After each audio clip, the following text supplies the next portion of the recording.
Keluarga besar Rohis Lab School Kebayoran yang semoga senantiasa dipanjangkan umurnya di dalam ketaatan, semoga senantiasa pula dipanjangkan umurnya di dalam ibadah.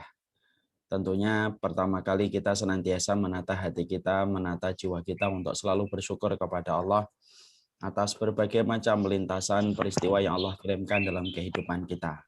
Memang betul kita mendapatkan berbagai macam kesulitan dalam pandemi ini, karena pandemi ini menimbulkan efek domino yang luar biasa, menyentuh di berbagai macam lini kehidupan kita. Tetapi walaupun kita mendapatkan kesulitan di pandemi ini, kita harus yakin betul bahwasanya nikmat yang Allah berikan kepada kita jauh lebih besar daripada ujian yang Allah berikan dalam kehidupan kita. Ujian yang Allah berikan dalam kehidupan kita, kalau boleh kita ilustrasikan sebagaimana seujung kuku, adapun nikmat yang Allah berikan kepada kita seluas samudra. Ujian yang Allah berikan kepada kita sebagaimana gemericik air di pantai, tetapi nikmat yang Allah berikan kepada kita bagaikan gelombang di atas gelombang. Dan inilah yang menjadikan kita tidak pernah kehabisan kata dan tidak pernah kehabisan alasan untuk bersyukur kepada Allah atas semua yang telah Allah berikan dalam kehidupan kita. Memang betul dalam pandemi ini kita mengalami keterbatasan. Kita tidak bisa pergi kemana-mana sesuai dengan destinasi yang kita inginkan. Memang betul. Tapi bukankah sebelum pandemi ini datang, 1 tahun yang lalu, kita sudah melewati puluhan purnama tanpa kita mengalami keterbatasan untuk pergi kemanapun kita inginkan, tanpa ada sekat dan tanpa ada yang menghalangi. Memang betul mungkin ekonomi kita agak sedikit menurun ketika adanya pandemi ini. Tapi bukankah sebelum ada pandemi kita sudah disempurnakan nikmatnya oleh Allah sampai kita mendapatkan kesehatan kita, mendapatkan apa yang kita dapatkan dalam bagian terbaik dalam kehidupan kita. Dan inilah yang menjadikan kita harus mengerti. Selalu ada kenikmatan yang lebih besar daripada ujian yang Allah berikan dalam kehidupan kita. Nah, inilah yang menjadikan kita harus paham, bersyukur itu bukan hanya ketika lapang, karena bersyukur ketika lapang itu sesuatu yang biasa. Tetapi kita juga harus melatih dan kita harus selalu exercise bagaimana kita juga bersyukur di waktu kita mendapatkan ujian. Karena sesungguhnya orang yang mampu bersyukur ketika lapang itu biasa, tetapi orang yang mampu bersyukur ketika mendapatkan ujian, maka itu adalah luar biasa. Makanya Rasulullah Shallallahu Alaihi Wasallam sangat kagum dengan orang-orang yang beriman yang bukan hanya bersyukur ketika mendapatkan kebahagiaan, tapi mereka mampu bersyukur ketika mendapatkan kesempitan. Sampai beliau bersabda dalam salah satu riwayat yang sahih, fa inna ahadakum la yafrahu bil bala kama yafrahu ahadukum biraha. Ada di antara kalian orang yang beriman itu senang mendapatkan ujian, senang mendapatkan musibah. Sebagaimana orang yang lemah iman senang ketika mereka mendapatkan tambahan materi. Nah, itu menunjukkan kepada kita bahwasanya syukurnya Rasulullah Shallallahu Alaihi Wasallam ditujukan kepada orang-orang yang mampu bersyukur walaupun mereka mendapatkan kesempitan.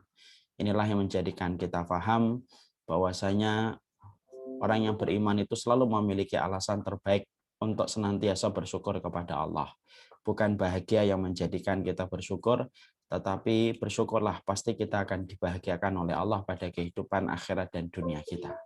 Kepada Allah kita bersyukur dan kepadanya kita menggantungkan segala urusan kehidupan kita. Seluruh keluarga besar Lab School yang semoga Allah rahmati dan semoga Allah berkahi. Kita pada kesempatan hari ini akan membahas satu tema yang terkadang begitu indah untuk disampaikan, begitu indah pula untuk didengarkan dan dibaca, tetapi begitu sulit untuk kita praktekkan dan kita realisasikan dalam kehidupan. Bahkan kami yang menyampaikan materi ini dan mendapatkan amanah untuk menyampaikan sebenarnya pun masih jatuh bangun untuk mempelajari tentang materi ini pada kehidupan kita. Karena sesungguhnya kita paham betul bahwasanya bersabar dalam takdir itu perkara yang bukan gampang, tetapi ini merupakan perkara yang besar dan berat karena sesuai dengan pahalanya yang besar. Makanya dengan apa yang akan kita sampaikan hari ini sebenarnya ini adalah nasihat kami untuk diri kami sendiri. Kalaulah nasihat ini bisa bermanfaat pula bagi keluarga besar Lab School, tentunya yang kita harapkan adalah keberkahan. Karena hidup itu berkualitas ketika kita saling sharing di antara kita. Hidup itu akan berkualitas ketika kita saling menasihati di dalam kebaikan. Semoga setiap nasihat yang berputar-putar di antara kita selama 1 jam ke depan bisa memberikan cipratan keberkahan dalam kehidupan kita. Karena tidak ada nasihat yang paling baik kecuali nasihatnya Allah dan Rasul. Karena nasihatnya yang lain itu bisa jadi ada motif dan tendensi. Kalau nasihatnya tetangga, nasihatnya sahabat, kadang-kadang di balik nasihat itu ada tendensi dan ada motif. Tapi kalau nasihatnya Allah itu nasihat yang bersih dari tendensi dan bersih dari motif, kecuali memberikan kebaikan dalam kehidupan kita. Semoga kita dilapangkan hati kita dilapangkan dada kita untuk menerima setiap ilmu dan nasihat yang disampaikan oleh Allah, supaya ketika kita melapangkan hati kita, maka Allah akan memudahkan jalan kita pada perjalanan kita menuju kepada apa yang Allah cintai dan Allah ridhoi. Tidak ada obsesi yang paling besar kecuali keridhaan Allah.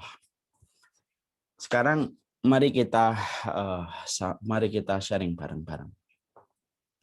Tahukah kita perkara apa yang paling besar yang dilakukan oleh manusia kepada Allah? Kalau kita mengetahui bahwasanya kita ini kan beramal kepada Allah dan beribadah dan menghambakan diri kepada Allah. Tahukah kita amalan apa yang paling besar setelah keimanan kita kepada Allah dan setelah keikhlasan kita kepada Allah? Kalau ada yang menjawab sholat, maka jawabannya tidak 100% benar. Kalau ada yang mengatakan sedekah, tidak 100% benar.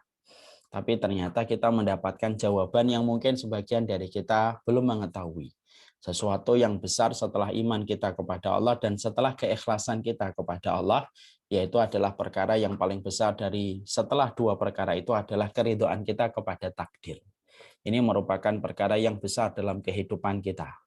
Makanya sampai kita menjumpai perkataan dari Abu Darda. Abu Darda ini merupakan sahabat Rasulullah SAW. Ketika beliau mengatakan tidak ada perkara yang paling pokok setelah kita beriman kepada Allah, setelah kita ikhlas kepada Allah, kecuali adalah bagaimana kita ridho kepada takdir Allah. Karena ini merupakan perkara yang dilakukan pada amalan hati, yang dilakukan oleh amalan jiwa yang tidak kelihatan oleh kasat mata, tapi siapapun mereka yang hatinya, jiwanya ridho kepada takdirnya Allah, maka sesungguhnya mereka telah menempati posisi-posisi tinggi di hadapan Allah dan mudah untuk mendapatkan ridhonya Allah. Karena keridhaan Allah itu diukur. Salah satunya adalah bagaimana keridhaan makhluk terhadap takdir yang Allah berikan kepadanya. Makanya kita dapati kan berbagai macam pahala besar bagi orang yang ridho kepada takdir. Orang kalau sudah ridho kepada takdir itu tidak ada tempat kembalinya kecuali adalah surga. Dan dia berpacu dengan perjalanan kita ke surga kalau orang itu sudah ridho kepada takdir. Mungkin ada yang bertanya, emang betul Ustaz, ridho kepada takdir itu merupakan salah satu shortcut dan jalan pintas untuk menggapai ridhonya Allah dan surganya Allah? Jawabannya iya. Mana dalil-dalil yang bisa menjadi penguat, Ustaz? Oke, saya ambilkan sebuah dalil untuk menjadi perenungan buat kita. Tahukah kita bahwasanya manusia nanti di hadapan Allah akan dibagi menjadi dua? Ketika semua dari kita dikumpulkan di padang mahsyar. Ada yang namanya ahlul afiyah, ada yang namanya ahlul musibah. Ahlul afiyah itu siapa? Ahlul afiyah itu orang-orang yang mereka ketika di dunia hidupnya senang dan tidak pernah mendapatkan sakit dan tidak pernah mendapatkan penderitaan. Orang-orang semacam ini disebut dengan ahlul afiyah. Ada yang kedua yang disebut dengan ahlul musibah. Ahlul musibah itu adalah orang-orang yang mereka itu mendapatkan penderitaan, mendapatkan sakit di dalam kehidupannya. Dan mereka mendapatkan berbagai macam kegetiran hidup. Inilah yang disebut dengan ahlul musibah. Maka kemudian ketika mereka sudah dikelompokkan menjadi dua, maka Allah itu berfirman kepada malaikat, "Oh sub, kamu hitunglah amalan ahlul musibah dulu sebelum kamu menghitung ahlul afiyah. Hitunglah amalnya, lalu dosa-dosanya dikurangi dengan berbagai macam penderitaan yang aku timpakan kepadanya ketika di dunia dan mereka ridho dengan apa yang aku berikan kepada mereka." Malaikat dengan segera menghitung amalan ahlul musibah. Lalu para malaikat segera melapor kembali kepada Allah dan berkata, "Ya Allah, sesungguhnya ahlul musibah satu persatu sudah kami hitung ya Allah. Ketika mereka dulunya ridho kepada apapun takdir yang kau berikan kepada mereka walaupun itu kegetiran hidup." Maka Allah berfirman, apa yang tersisa dari dosanya? Yang tersisa hanyalah sedikit ya Allah, karena rata-rata dosanya sudah dirontokkan dengan keridhaan mereka ketika mendapatkan penderitaan dan sakit yang kau timpakan kepada mereka ketika di dunia. Maka kemudian Allah berfirman kepada malaikat yang menghitung itu, "U'tuhum salasan." Maka berikanlah kepada mereka itu tiga. Satu khairon, yang kedua afiyah, yang ketiga mangzilah. Berikanlah kepada mereka itu khairan, yaitu adalah kebaikan surga. Karena tidak ada tempat bagi mereka yang ridho terhadap kegetiran yang aku berikan kepada mereka ketika di dunia kecuali balasannya surga. Karena tetesan air mata bisa berujung kepada kebahagiaan surga ketika kita ridho. Yang kedua, aku berikanlah kepada mereka afiah, kekuatan untuk mengganti kelemahan mereka ketika dulu mereka itu menderita dengan takdir yang aku berikan kepada mereka.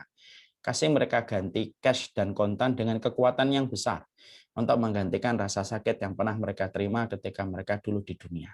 Dikasih sama malaikat afiah. Yang terakhir, Allah mengatakan berilah kepada mereka itu manzilah, kedudukan yang tinggi. Carikan sebuah tempat di surga yang paling tinggi, di tempat yang tinggi itulah mereka ditempatkan. Maka ahlul musibah ditempatkan di tempat yang paling tinggi di surga sampai ahlul afiyah, yaitu orang-orang yang mereka itu jarang diuji dengan berbagai macam kegetiran hidup, maka mereka mendongakkan kepala mereka untuk melihat betapa tingginya ahlul musibah ketika mereka ditempatkan di dalam surga. Masya Allah. Ketika ahlul afiyah melihat itu, maka ahlul afiyah itu kemudian berkata kepada Allah, ya Allah, kalau kami tahu di balik setiap kepedihan, setiap keperihan, rasa sakit yang diterima manusia ketika hidup di dunia, ternyata menempatkan mereka pada posisi setinggi itu, ya Allah. Tolong ya Allah, kami dihidupkan kembali. Setelah kami hidup kembali, kasih kami sakit ya Allah. Tidak apa-apa. Kami akan terima dengan ridho. Selama kami tahu bahwasanya di balik keridhaan kami terhadap sakit, akan menjadikan kami ditinggikan derajatnya di surga dengan kedudukan yang begitu besar semacam ini. Dan itu disampaikan Nabi. Apa yang kita dapatkan dalam hadis ini? Disitulah kita akhirnya paham. Keridhaan kepada takdir itu merupakan perkara yang besar. Sampai ada salah satu tempat di surga yang begitu tinggi. Tempat itu tidak bisa dicapai dengan sholat, tempat itu tidak bisa dicapai dengan sedekah, tempat itu tidak bisa dicapai dengan amalan-amalan yang lain. Tetapi tempat itu hanya bisa dicapai bagi mereka yang senantiasa ridho kepada takdir karena besarnya urusan takdir ketika sudah di hadapan Allah. Karena ridhonya Allah itu terukur dengan keridhaan manusia kepada apa yang Allah tetapkan kepada dirinya. Ini dalil pertama. Dalil yang kedua adalah ketika kita menjumpai ada satu peristiwa yang kita terkadang berat untuk memikirkan karena khawatir saking beratnya amalan ini. Rasulullah SAW menyampaikan di dalam hadis yang sahih bahwasanya Allah itu kalau jatuh cinta kepada satu keluarga, maka Allah itu berkata kepada malaikat. Lalu mengatakan kepada malaikat itu, saya cinta kepada keluarga itu. Inza samrota fuadihi. Karena aku cinta kepada keluarga itu, aku uji dulu. Cabutlah nyawa buah hati yang paling dia cintai. Maka kemudian malaikat akhirnya melaksanakan perintahnya Allah. Kemudian dicabut nyawa buah hati yang paling disayangi pada keluarga yang telah Allah cintai. Kemudian malaikat lapor kembali kepada Allah dan Allah berfirman kepada malaikat, "Mada yaqulul abd?" Apa yang dilakukan oleh hambaku itu, keluarga itu ketika telah kamu cabut buah hati yang paling mereka sayangi. Lalu kemudian malaikat berkata, "Hamidaka wastarja'a." Mereka tetap memujimu ya Allah walaupun telah wafat anak yang mereka cintai. Dan mereka memujimu dan mengucapkan kalimat istirja dengan ridho. Inna lillahi wa inna ilaihi rajiun. Lalu kemudian Allah itu senang betul dengan kondisi itu. Lalu Allah berfirman kepada malaikat-malaikat yang ada di langit. Ubnu lahu baitan fil jannah wa sammuhu baital hamdi. Tolong bangunkan rumah untuk dia, untuk keluarga ini bangunkan rumah di surga. Kasih nama dengan Baitul Hamdi, rumah pujian. Karena mereka tetap memujiku walaupun aku berikan ujian yang berat dan mereka tetap tidak pernah kehabisan alasan untuk memujiku. Berikanlah mereka nanti tempat Baitul Hamdi, jagalah tempat itu sampai keluarga ini nanti kembali kepadaku pada kehidupan kampung akhiratnya. Dan mereka nanti akan mendapatkan Baitul Hamdi, sebuah tempat yang tinggi di surga. Tempat itu tidak bisa dicapai dengan sholat, puasa sebagaimana alul musibah. Dan itu menunjukkan kembali kepada kita. Ridho kepada takdir itu memiliki alasan besar dalam kehidupan kita. Makanya kita tentunya harus mengerti. Kadang-kadang kata Imam Ibnu Jauzi, kadang-kadang banyak orang yang bisa beribadah, tapi belum tentu dia bisa menerima takdir. Kadang-kadang ada orang yang rajin melakukan ketaatan dengan puasa, sholat, tapi ketika dia diiris dengan takdir yang tidak sesuai dengan ekspektasi dan harapan dia, maka dia menyalahkan Allah. Berapa banyak orang menjadi ateis, berapa banyak orang menjadi murtad, berapa orang yang akhirnya berpindah agama. Tetapi yang disalahkan dan menjadi kambing hitam itu adalah Allah. Karena dia merasa Allah ninggalin dia. Allah tidak hadir pada masalah yang dia hadapi. Padahal disitulah kita paham bahwasanya keridhaan Allah itu sangatlah besar. Dan keridhaan Allah itu tergantung bagaimana ridhonya kita kepada takdir Allah. Karena ini perkara besar. Jangan sampai kita menjadi orang yang melakukan ketaatan dalam perkara-perkara ibadah zahir, tapi ternyata kita tidak pernah menyadarkan hati kita, menyadarkan jiwa kita, bahwasanya ada amalan yang harus dilakukan oleh hati. Dan salah satu amalan hati yang sangat disorot oleh Allah dan dijadikan spotlight oleh Allah itu adalah Allah itu melihat bagaimana orang-orang yang Allah ciptakan dari makhluknya itu apakah ridho kepada takdir ataukah tidak terhadap apa yang Allah tetapkan kepadanya. Dan kita harus ingat ibu-ibu, angin itu tidak bertiup sesuai dengan kehendak hati kita. Kadang-kadang kita pengen ke timur, tapi angin ke barat. Kadang-kadang kita pengen ke barat, tetapi angin ke utara. Dan itulah kehidupan. Karena memang kehidupan itu terkadang beririsan dengan sesuatu yang tidak kita sukai. Kadang-kadang kehidupan itu beririsan dengan perkara yang kita tidak senangi. Tetapi itulah kehidupan. Makanya Allah itu kenapa menitipkan air, bukan hanya pada lautan, menitipkan air itu bukan hanya pada samudra, bukan hanya pada sumur, tapi juga Allah menitipkan air itu di belakang mata kita. Yang mana air ini akan tumpah ketika kita bersedih. Karena Allah tahu hidup itu pasti menemukan kesedihan dan kegetiran. Dan manusia itu memerlukan ekspresi. Makanya salah satunya air mata itu menunjukkan kepada kita bahwasanya hidup di dunia itu selalu beririsan dengan sesuatu yang tidak pernah kita duga dan tidak pernah kita rencanakan. Tapi itulah yang menjadikan kita paham bahwasanya ini merupakan fitrah dalam kehidupan kita. Makanya kemudian Ibnu Umar kemudian berkata kepada kita bahwasanya barang siapa yang meninggal dunia lalu dia berprasangka yang baik kepada Allah, maka dia pasti masuk surga. Ini perkataan dari Ibnu Umar untuk menunjukkan kepada kita bahwasanya siapapun orang kalau hatinya mereka sudah dibersihkan, jiwanya sudah dicelup pada kebeningan hati, sampai akhirnya dia bisa menangkap transmisi keimanannya untuk menangkap bahwasanya takdir Allah itu tidak ada yang salah, takdir Allah itu baik, lalu dia berprasangka yang baik kepada takdir Allah, maka disitulah kita akhirnya paham, disitulah kita mengerti. Disitulah kemudian kita memahami bahwasanya siapapun yang berprasangka yang baik kepada Allah, maka tidak ada tempat kembalinya kecuali adalah surga. Makanya Nabi kemudian bersabda, la yamutanna ahadukum illa wa huwa yuhsinu dzanna billah. Makanya Rasulullah SAW menyampaikan, la yamutanna ahadukum. Jangan sekali-kali kalian itu mati, kecuali kalian itu berprasangka yang baik kepada Allah. Ibu-ibu tahu kapan Rasulullah mengucapkan hadis ini? Rasulullah itu mengucapkan hadis ini 3 hari sebelum beliau meninggal dunia. Beliau meninggal dunia hari Senin. Kita tarik mundur. Berarti Ahad, Sabtu, Jumat. Beliau mengucapkan hadis ini. Kenapa Rasulullah sampai mengucapkan hadis ini? Kenapa Rasulullah sampai mengucapkan hadis ini? Karena Rasulullah memandang ini perkara penting. Sampai ketika beliau sedang sakit berat pun, ketika beliau pada gerbang kematiannya, gerbang wafatnya, maka beliau pun kemudian menyempatkan untuk menyampaikan tentang riwayat ini dan sabda ini. Karena pentingnya sabda ini untuk direnungkan oleh setiap dari umatnya. Makanya Rasulullah SAW mengatakan, la yamutanna ahadukum. Jangan sampai sekali-kali di antara kalian itu meninggal dunia. Kecuali kalian itu berprasangka yang baik kepada Allah. Karena kalau ini sudah dilakukan, maka sesungguhnya Allah akan menyambutnya dan Allah akan memberikan tempat-tempat terbaik di akhirat sesuai dengan pekerjaan hatinya. Ketika hatinya itu selalu bekerja secara aktif untuk berprasangka bahwasanya takdir Allah itu adalah yang terbaik. Nah, inilah yang menjadikan kita memahami, inilah yang menjadikan kita mengerti bahwasanya ini merupakan amalan hati. Memang tidak kelihatan kayak sholat, memang tidak kelihatan kayak kita puasa, memang tidak kelihatan sebagaimana kita sedekah atau membangun masjid. Memang tidak kelihatan, tetapi berapa banyak amalan yang tidak kelihatan oleh kasat mata, tapi luar biasa. Kehidupan akhirat kita kadang-kadang tergantung bagaimana dengan amalan hati yang tidak kasat oleh mata kita. Dan ini menjadikan akhirnya kita memahami berprasangka yang baik itu merupakan bagian dari konsekuensi kecintaan kita kepada Allah. Setelah kita memahami ini, maka kemudian kita bahas. Kemudian kenapa kita ini harus ridho kepada takdir Allah? Ini penting. Ya. Sebelum kita membahas sabar terhadap takdir, tentunya kita bahas dulu. Kenapa kita ini harus ridho dengan takdirnya Allah?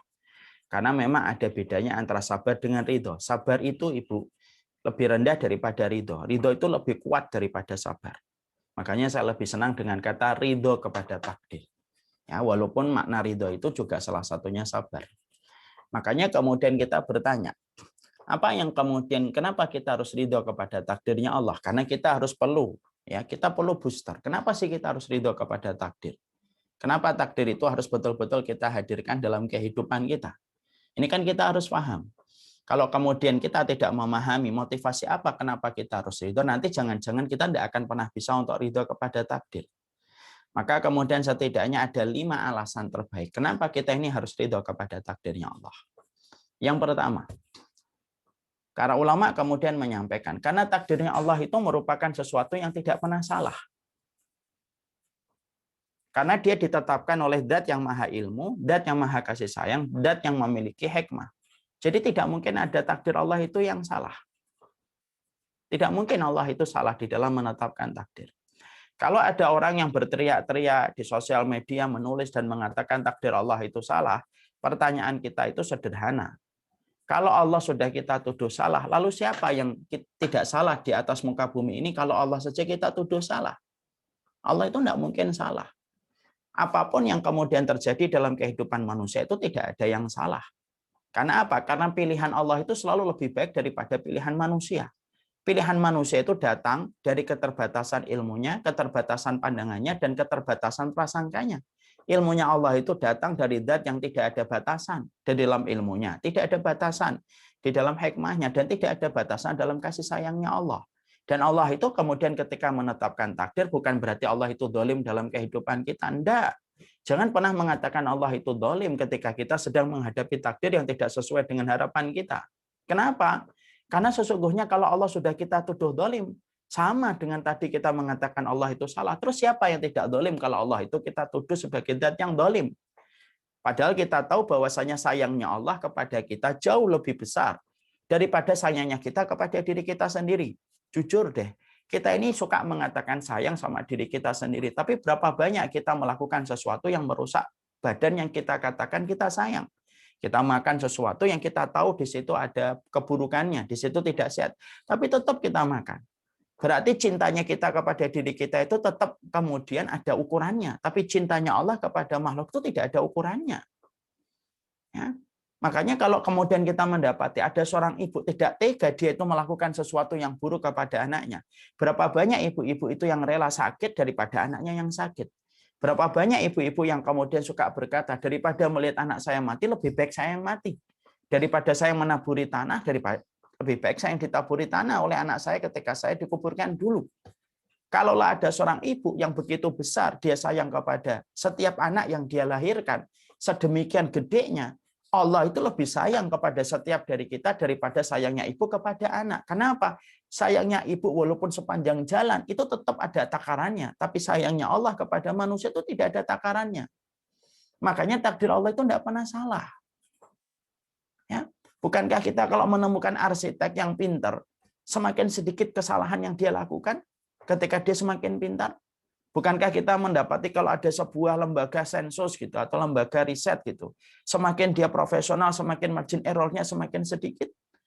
Kalaulah kemudian mereka semakin sedikit kesalahannya dengan latar belakang pengalaman panjang yang mereka lewati, Allah itu zat yang tidak bisa dibandingkan ilmunya dengan makhluk. Yang pasti bahwasanya Allah itu ilmunya lebih luas, yang tidak ada batasannya bagi Allah, dan pandangan Allah itu dan batasan pandangan Allah itu tidak ada batasan garis finishnya. Makanya kalau ada orang yang suka mengatakan takdir Allah salah, ini sebenarnya simpel. Orang ini tidak kenal dengan Allah. Dan orang kalau sudah tidak kenal dengan Allah, tidak ada yang dia hadapi kecuali menyesakkan dada. Karena apa? Semua pasti akan menurut dia pasti akan salah. Makanya Allah ini tidak pernah salah di dalam menetapkan takdir dalam kehidupan yang telah diberikan kepada manusia. Kalau Allah pengen dolim, buat apa sih untungnya buat Allah mendolimi kita? Ya. Padahal Allah sudah mensifati laisa bidzallamil lil 'abid. Allah itu tidak pernah mendolimi kehidupan hambanya. Tidak pernah. Bahkan di dalam hadis qudsi Allah menyampaikan, ini haramtu dzulma ala nafsi wa ja'altuhu muharraman bainakum. Sesungguhnya aku ini mengharamkan kedzaliman kepada diriku dan aku jadikan kedzaliman itu haram untuk kalian. Bahkan sesama makhluk aja, kalau ada yang zalim, Allah yang membalaskan kezaliman itu.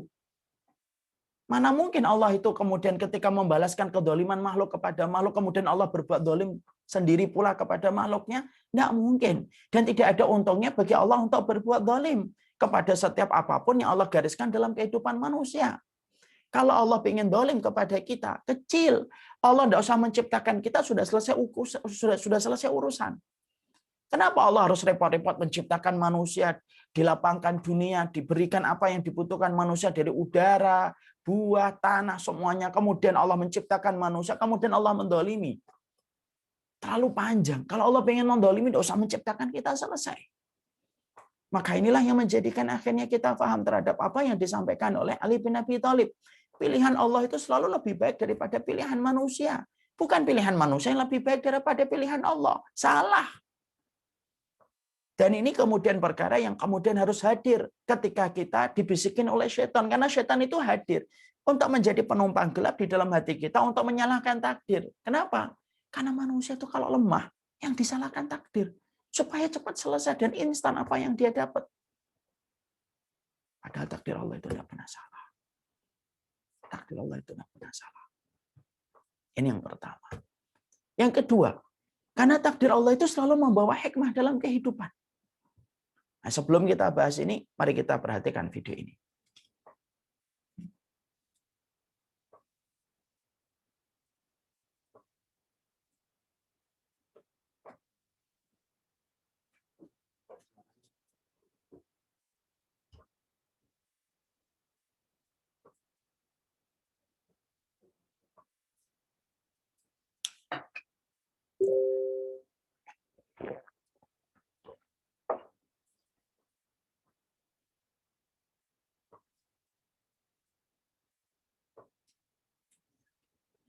Video tadi singkat.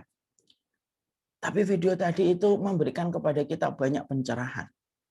Ada seorang laki-laki berdiri di pinggir trotoar. Menikmati lalu lalang mobil. Mungkin lagi banyak masalah mungkin laki-laki ini. Dia menikmati lalu lalang mobil gitu. Sampai dia dikagetkan dengan hewan-hewan kecil yang sedang mengerumuni sepatunya. Mungkin itu semut-semut kecil gitu. Yang mana dia ketika mendapati semut-semut kecil itu dia marah, dihentak-hentakan kakinya. Tadi videonya agak lambat ya. Dihentak-hentakan kakinya dan dia mencoba untuk mengusir semut-semut itu ketika mengerumuni kakinya. Sampai akhirnya mundur beberapa meter dari tempat pertama. Tanpa disadari, ketika dia sedang mundur dari tempat pertama dia berdiri, tiba-tiba ada sebuah mobil yang begitu kencang, kehilangan arah, menabrak trotoar dan melewati tempat berdiri laki-laki itu sebelum dia dikerumuni semut. Apa sih yang kita ambil pelajaran? Berapa banyak perkara yang kita sangka kayak kerumunan semut yang mengganggu kita, tapi justru perkara itulah yang menyelamatkan kita. Justru malah menyelamatkan kita. Saya pernah menghadapi lagi satu video, ada satu foto Ibu. Ada sebuah truk besar yang mengangkat beban yaitu beton itu tiang-tiang beton. Truk itu ternyata hampir masuk jurang. Kepalanya itu terangkat di atas jurang karena apa? Beban berat beton yang dia bawa itu yang mengangkatnya dan tidak menjadikan dia meluncur ke jurang. Apa yang kita ambil? Berapa banyak perkara yang kita anggap itu beban tapi justru yang menyelamatkan kita. Pandangan kita ini kan terbatas. Makanya kenapa Allah itu mengatakan kita bodoh. Ketika Allah mengatakan kita bodoh, bukan Allah itu ingin untuk menyudutkan kita, enggak. Supaya kita itu paham. Terkadang kita itu harus memiliki keimanan karena fungsinya iman itu menjangkau apa yang tidak bisa dijangkau oleh telinga kita. Yang tidak bisa dijangkau oleh pikiran kita. Fungsinya iman itu menjangkau apa yang tidak bisa dijangkau oleh pikiran kita. Makanya kemudian disitulah kita akhirnya paham. Takdir Allah itu tidak pernah salah. Takdir Allah itu juga pasti membawa hikmah. Pasti ada hikmahnya. Hikmah itu pasti kita akan temukan dalam kehidupan kita. Ya. Karena Allah itu tidak mungkin menetapkan sesuatu tanpa tujuan. Maaf ya, orang itu kalau semakin pintar, maka semakin dia itu mengucapkan sesuatu pasti punya tujuan. Kalau dia semakin pintar, kecuali orang gila. Orang gila itu kalau ngomong, berbuat dia tanpa tujuan. Itu kalau orang gila. Tapi kalau orang yang beriman, orang yang pintar, semakin dia bicara, semakin dia mengkonsep, membuat narasi, membuat tulisan, selalu punya tujuan. Itu orang pintar dengan latar pendidikan yang tinggi itu selalu begitu. Kalau orang pintar di antara manusia aja selalu memiliki tujuan ketika dia berkata, ketika dia menulis, ketika dia mengomentari cuitan, dia pasti punya tujuan, apalagi Allah. Yang tentunya alimnya Allah beda dengan alimnya makhluk yang sangat terbatas. Alimnya Allah itu tidak terbatas. Maka pasti ada hikmahnya. Nah inilah yang menjadikan kita kadang-kadang karena lemahnya keimanan kita, transmisi keimanan kita tidak bisa menangkap hikmah yang Allah berikan dalam kehidupan kita. Padahal setiap perkara yang terjadi dalam kehidupan kita itu tidak pernah lepas dari hikmah yang Allah kirimkan dalam kehidupan kita. Tidak mungkin itu. Pasti ada tujuannya. Nah, cara kita itu adalah bagaimana transmisi keimanan kita itu bisa menangkap hikmah itu. Dan hikmah itu, kata Imam Ibnu Qayyim, kenapa tidak bisa ditangkap oleh manusia? Karena dosa manusia yang menjadikan manusia tidak bisa menangkap hikmah. Pada setiap perkara itu pasti ada hikmahnya. Walaupun irisan takdir yang kita hadapi dan kita dapatkan kadang-kadang tidak sesuai dengan harapan kita. Saya ambilkan analogi yang sederhana. Masalah makanan. Berapa banyak makanan itu yang tidak enak menurut lidah kita, menurut mulut kita, tidak familiar. Tapi ternyata ujung dari makanan enak itu apa? Ujung dari makanan yang tidak enak itu apa? Makanan sehat itu. Berujung kepada kesehatan kita di masa tua. Maaf ya, makanan sehat itu kadang-kadang nggak familiar Bu dengan lidah kita. Karena kurang micin lah, kurang gula lah, kurang gurih lah, kurang garam lah. Makanan sehat kan begitu, standar dia rasanya itu standar. Kadang-kadang kita nggak suka lidah kita, tapi ujungnya baik untuk kesehatan kita. Tapi sebaliknya berapa banyak makanan-makanan yang kita sukai, yang gurih, yang manis gitu. Tapi ternyata kalau kita terus-terusan, maka kemudian akan berujung kepada kesehatan kita yang agak buruk nanti di masa tua. Itu analogi sederhana. Sama. Berapa banyak takdir yang kita sangka buruk, tapi ujung dari takdir ini adalah kebaikan untuk yang dia dapatkan nanti.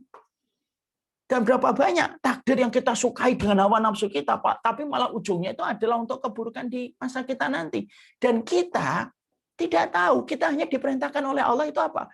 Berbuat ridho terhadap takdir Allah, kita ridho kepada takdir Allah, maka Allah yang akan bekerja untuk menyelesaikan takdir itu menjadi kebaikan dalam kehidupan kita.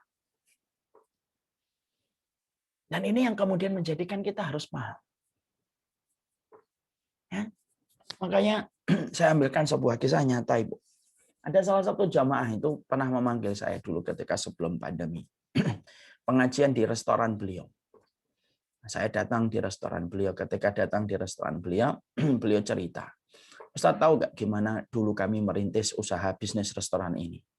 Saya nggak tahu, Pak. Gimana dulunya? Nah, beliau kemudian cerita. Saya dulu kerja di bank, Ustaz. Ya, bertahun-tahun. Sampai pada satu waktu saya ada proyek yang harus kami selesaikan bersama dengan tim. Lalu tim ini ada yang memfitnah saya. Segera atasan saya, dia tidak tabayun, tidak konfirmasi, langsung dia pecat saya. Saya dipecat secara tidak terhormat. Tentunya saya tidak mendapatkan pesangon dan lain sebagainya. Kami hanya mengandalkan sisa-sisa dari gaji. Beberapa bulan sempat luntang-luntung, tetapi saya memang hobinya masak, Ustaz. Saya hobi masak, saya buat makanan gitu. Lalu akhirnya ketika ada acara keluarga, saya buat masakannya. Ternyata banyak orang senang dengan apa yang saya masak. Akhirnya saya memberanikan diri untuk nge-share masakan saya kepada banyak orang kalau ada punya hajat. Orang pada senang. Akhirnya saya buka warung kecil-kecilan untuk menunjang dan menutupi kebutuhan rumah. Ternyata warung saya ramai. Akhirnya saya pindah ke ruko. Ruko saya kemudian ramai. Akhirnya saya membuka restoran ini dan alhamdulillah sekarang banyak cabang, insya Allah. Kemudian di ujung kisahnya beliau berkata, akhirnya saya bisa bersyukur, Ustaz. Gara-gara saya didolimi sama dia, ketika dia memfitnah saya, akhirnya saya punya usaha restoran yang jauh lebih baik daripada pekerjaan saya yang dulu. Justru kalau dia tidak memfitnah saya, mungkin saya masih berada di tempat itu. Dan mungkin pencapaian saya tidak sebagaimana pencapaian saya hari ini ketika merintis bisnis restoran. Kalau saya boleh terima kasih, saya ingin terima kasih secara tidak langsung kepada yang memfitnah saya. Karena fitnahnya dia yang menjadikan saya mendapatkan pencapaian apa yang saya dapatkan hari ini. Masya Allah. Ya, restoran beliau sekarang banyak di Jakarta, di berbagai macam tempat dan cabangnya itu alhamdulillah rame-rame. Di situ apa yang kita petik menjadi sebuah pelajaran. Semua itu pasti ada kebaikannya. Semua itu pasti ada kebaikannya. Apapun takdir itu pasti ada baiknya. Ada seorang ikhwan yang pengen menikah dengan seorang akhwat, tinggal menunggu hari H. Sudah lamaran, sudah khitbah, sudah ketemu dengan keluarga, tiba-tiba akhwatnya memutuskan untuk menghentikan proses pernikahan. Coba kita bisa bayangkan. Ikhwannya hancur seketika hatinya ketika dia memang betul sangat mencintai akhwat tersebut. Beliau bertanya kepada sang ustadz bagaimana kedudukan dia dengan perempuan itu. Dia marah, dia geram gitu. Tapi ustadz menyampaikan kepadanya, sudah sabar aja. Pasti ada kebaikan hikmah yang kamu akan dapatkan. Lalu dia berkata, apa hikmahnya? Hikmah nggak bisa ditunggu sekarang secara instan. Hikmah itu ditunggu. Semua itu harus ada kesabaran. Sampai beberapa waktu kemudian akhirnya sang akhwat menikah dengan laki-laki lain. Menikah. Selang beberapa waktu setelah menikah ternyata akhwat itu didiagnosa menderita penyakit berat. Dan ternyata kemudian sang laki-laki, sang suaminya harus merawat sang istri. Dan penderitaannya, sakitnya semakin bertambah, semakin bertambah. Baru sang ikhwan ini datang lagi kepada ustadznya dan berkata, betul ustadz, semua itu pasti ada kebaikannya. Kemudian sang ustadz bertanya, kenapa bisa mengatakan itu? Iya, kalau saya ditakdirkan jadi nikah sama akhwat itu, mungkin saya tidak akan kuat untuk mengasuhnya dan merawatnya. Tapi Allah berikan dia dengan laki-laki yang siap untuk kemudian merawatnya dan siap dengan konsekuensinya.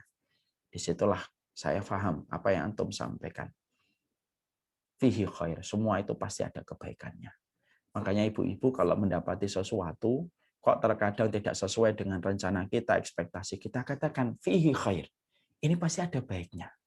Tiba-tiba kita naik mobil, gitu ya, sudah hati-hati ditabrak. Kita datang, kita turun, kita minta tanggung jawab dia, ternyata dia orang nggak punya, cuma sopir. Kita minta ini nggak punya, sudah. Kita katakan aja, fihi khair, pasti ini ada kebaikannya. Saya nggak ngerti apa, tapi pasti ada kebaikannya. Tiba-tiba kita merencanakan sekolahnya di sini, tiba-tiba ternyata surat yang kita terima tidak diterima. Dia di sekolah yang kita sudah daftarkan. Maka jangan buru-buru menyalahkan. Mungkin jangan menyalahkan sekolahnya, jangan menyalahkan anak kita. Kamu dulu nggak belajar ya gini. Sudah, katakan aja pertama kali itu fihi khair. Pasti ada kebaikannya. Pasti ada kebaikannya. Ya. Apapun yang terjadi dalam kehidupan kita itu fihi khair. Katakan di dalam hati kita. Tidak mungkin takdir Allah itu salah. Yang salah itu perbuatan kita. Tapi Allah itu tidak pernah salah dalam sifat dan perbuatannya. Fihi khair, selalu ada kebaikan dalam segala sesuatu. Bukankah Rasulullah ketika beliau diusir dari Mekah itu kekalahan? Bisa bayangkan nggak? Ibu bisa bayangkan perasaannya Nabi Shallallahu Alaihi Wasallam ketika beliau diusir dari kota Mekah. Padahal itu kota kelahiran beliau. Padahal beliau itulah secara syar'i yang paling berat dengan kota Mekah karena beliau keturunan Nabi Ibrahim dan beliau itu saudaranya Nabi Ibrahim yang memiliki kota Mekah.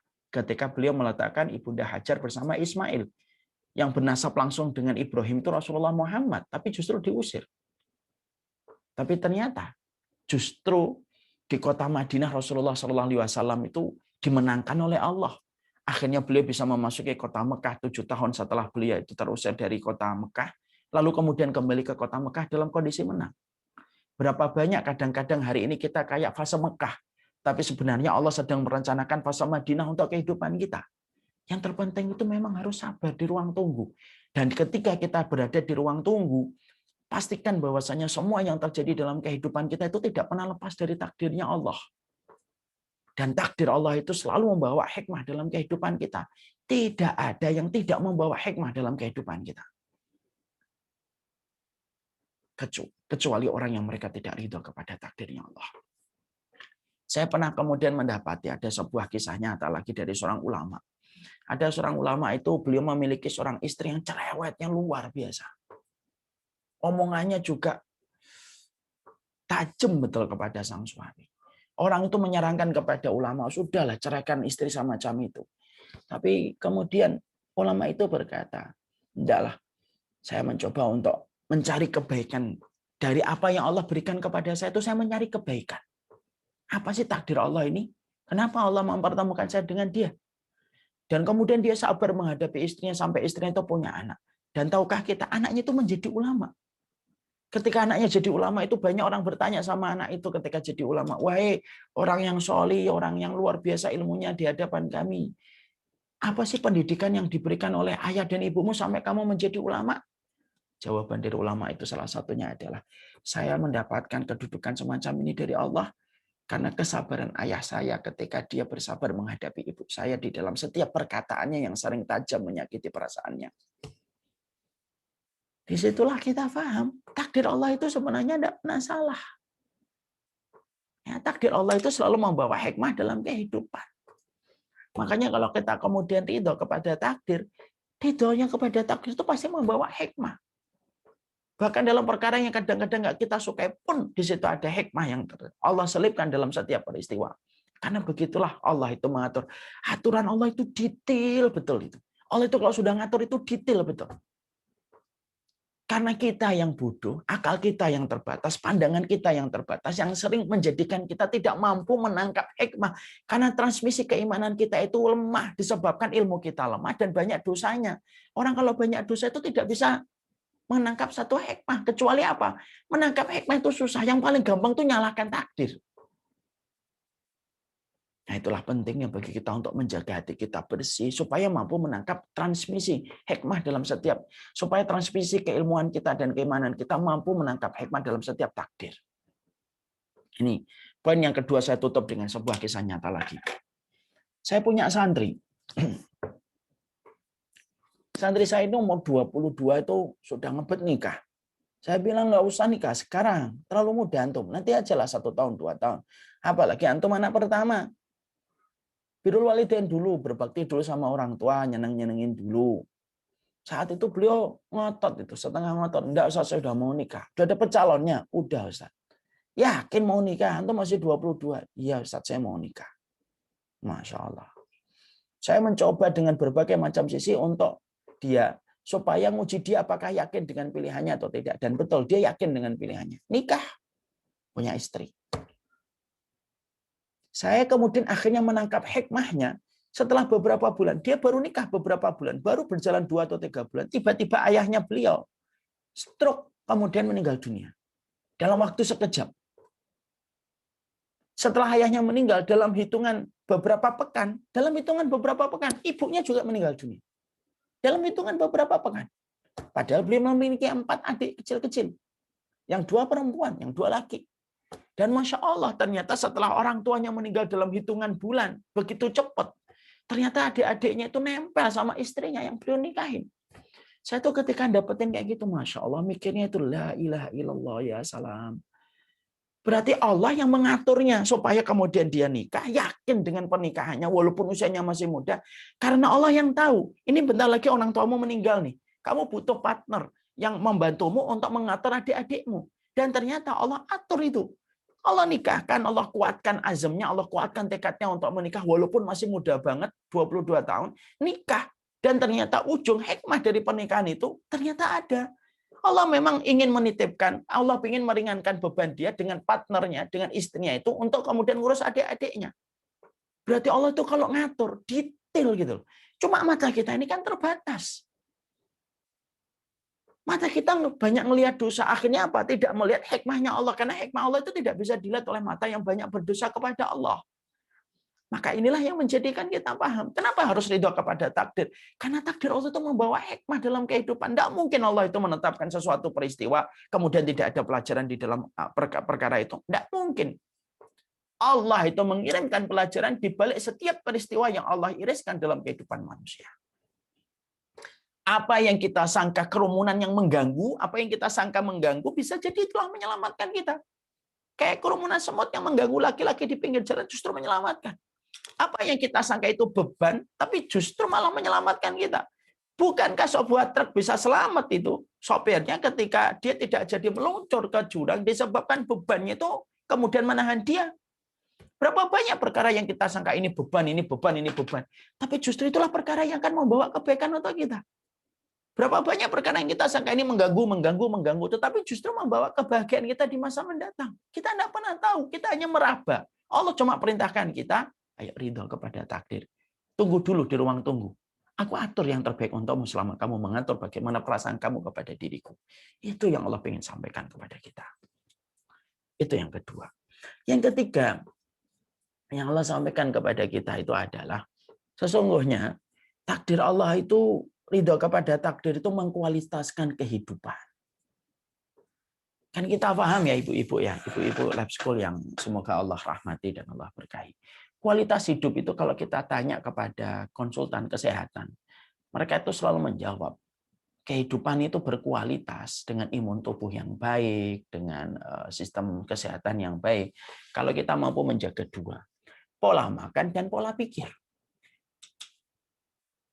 Dan kita selama ini menyangka pola makan yang paling dominan. Tidak, pola makan itu beberapa persen. Yang paling penting itu pola pikir.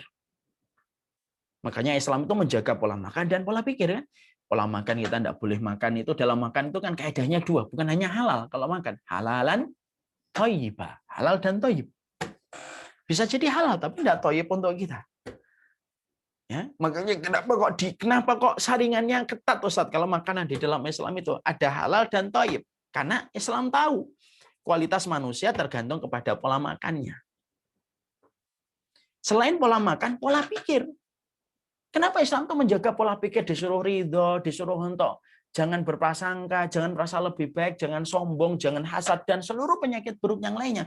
Karena Islam tahu bahwasanya kalau pola pikirnya manusia itu positif, itu akan memberikan kesehatan. Kenapa? Semua penyakit-penyakit terakhir, penyakit-penyakit sekarang itu, selalu pemicu yang pertama itu adalah pola pikir yang membebani.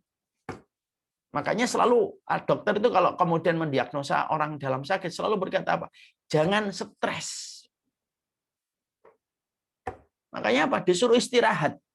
Nggak usah ngurusin kantor dulu, Pak, kalau lagi sakit. Udah, nanti istirahat dulu aja. Pergi jalan-jalan dulu sama keluarga. Dan selalu mengatakan, jangan stres, jangan stres, jangan stres. Dan itu sesuai dengan spiritnya Islam.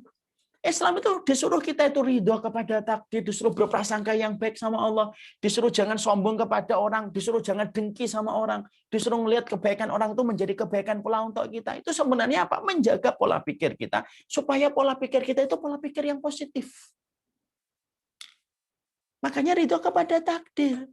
Hidup itu harus berkesadaran, harus mindfulness-nya itu betul-betul hidup. Jangan kayak hidup itu kayak autopilot aja, jalan aja. Tapi kemudian tidak paham apa yang difikirkan oleh hati kita. Makanya dalam Islam harus ridho, harus difikir. Kalau ada sesuatu itu harus difikir, harus sadar gitu loh. Oh ternyata begini, ujungnya begini, ujungnya begini, ujungnya begini, nanti begini. Maka akhirnya terjadi pola pikir yang positif. Dan itulah yang disebut dengan kualitas hidup. Itu kualitas hidup. Makanya kalau kemudian kita ingin menjaga kualitas hidup, walaupun pola makan kita sampai menyertakan konsultan gizi sekalipun, yang setiap menu yang dia buat selama sebulan itu bisa jutaan, tapi kemudian kita tidak menjaga pola pikir kita, tidak terlalu berpengaruh untuk memberikan imun bagi tubuh. Karena imun tubuh itu tergantung pada pola makan dan pola pikir. Syaraf-syaraf kita itu sangat respon dengan semua yang difikirkan manusia. Makanya di dalam Islam kenapa ada ridho kepada takdir, ada ridho kepada takdir, ada keikhlasan, ada menyandarkan kepada Allah, menyerahkan kepada Allah, semua itu diatur oleh Allah, disampaikan oleh Nabi. Karena Islam tahu kualitas hidup manusia itu salah satunya tergantung bagaimana dia menjaga pola pikirnya yang benar. Coba kalau orang nggak ridho sama takdir, stres dia. Berapa banyak orang yang kemudian ketika mereka tidak ridho dalam hasil pemilihan pilkada, stres masuk rumah sakit jiwa. Kan kita selalu begitu ya, setiap 5 tahun itu, setiap KPU berbenah mengadakan pemilihan pemilu, rumah sakit jiwa itu juga berbenah untuk menyambut pasien-pasien yang baru. Masya Allah. Loh, fenomena kayak gini kok terus ada. Kenapa semacam itu? Karena ternyata memang pola pikir kita yang nggak terjaga. Hari ini Ibu, maaf ya, penyakit kejiwaan tuh Masya Allah, luar biasa nyebarnya itu. Berbagai macam penyakit, dari bipolar lah, dari berbagai macam penyakit itu. Kenapa semakin subur penyakit-penyakit kejiwaan ini? Karena kemudian salah satunya itu karena dia tidak pernah menyikapi dirinya kepada ridho, kepada takdir. Bahkan sampai kita sedih ya. Hari ini tuh orang kalau frustasi tidak punya ekspresi wajah. Saking berkembangnya penyakit kejiwaan. Kalau beberapa tahun dulu, orang itu kalau stres, itu dari wajahnya tuh ekspresinya sudah kelihatan. Kalau sekarang enggak. Bisa jadi dia senyum. Tapi beberapa jam setelah itu dia bisa mati bunuh diri. Kenapa? Frustasi nggak mengenal ekspresi wajah sekarang. Dan ternyata kalau kita telusuri, ternyata itu intinya apa? Tidak ada pengelolaan hati dan pengelolaan jiwa serta akal sesuai dengan apa yang Allah syariatkan. Akhirnya apa? Akhirnya hilanglah berbagai macam kebaikan dalam hidup dan hilang pula kualitas dalam kehidupan kita. Yaitu ketika kemudian kita tidak memiliki sifat keridhaan kepada takdir. Ridho kepada takdir hilang. Dan itu yang akan membentuk berbagai macam kerusakan dalam kehidupan kita ketika kualitas kehidupan kita hilang. Bersama dengan memburuknya pola pikir kita ketika kita tidak mampu untuk menempatkan hati kita pada proses yang Allah ridhoi ketika ridho kepada takdirnya. Itu yang ketiga. Yang keempat. Ridho kepada takdir itu rasa Allah mencintai. Allah itu kan paling senang sama orang yang ridho kepada takdir. Nah, ibu-ibu tahu ada sebuah riwayat, ada seorang wanita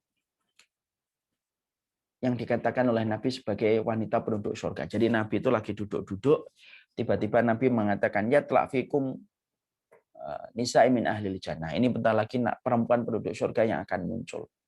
Yang muncul itu perempuan, bukan laki-laki, perempuan. Ini perempuan penduduk surga yang akan datang. Yang muncul itu perempuan, budak, mantan budak, berkulit hitam. Dan dia memiliki penyakit epilepsi ayan. Datang kepada Nabi dan berkata, ya Rasulullah, saya ini terkena penyakit ayan. Tolong doakan saya ya Rasulullah. Tolong doakan saya ya Rasulullah supaya saya sembuh.